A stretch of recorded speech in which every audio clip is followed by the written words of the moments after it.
90 দশকের জনপ্রিয় নায়িকা শাবনূর বর্তমানে অস্ট্রেলিয়ার সিডনিতে স্থায়ীভাবে বসবাস করছেন।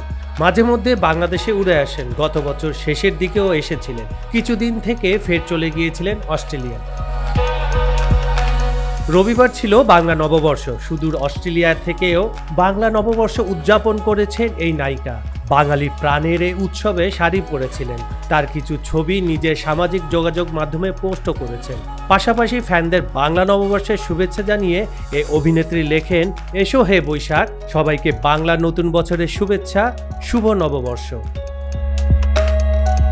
গত বছরের শেষের দিকে বাংলাদেশে এসেছিলেন শাবনূর। সে সময় তিনি কয়েকটি সিনেমার চিত্রনাট্য শুনেন, ফটো সেশনেও অংশ নেন আর রঙ্গনা মুভিতে মহরতে অংশ নেন। শাবনূর মহরতের পর সিনেমাটির শুটিং শুরু করবেন এমনটি ভেবেছিলেন তার ফ্যানরা, কিন্তু সবাইকে অবাক করে দিয়ে ফেব্রুয়ারির শেষ দিকে সিডনিতে ফিরে যান তিনি।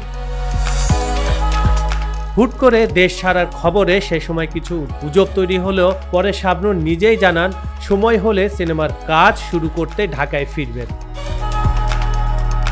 এবছরের শুরুতে জানা যায় চয়নিকা চৌধুরী পরিচালিত মাতাল হাওয়া সিনেমায় মাহফুজ আহমেদের বিপরীতে অভিনয় করবেন শাবনূর, কিন্তু এর তথ্য সঠিক নয় বলে শাবনূর জানান, সিনেমাটিতে কাজের বিষয় এখনো চূড়ান্ত কোনো সিদ্ধান্ত হয়নি।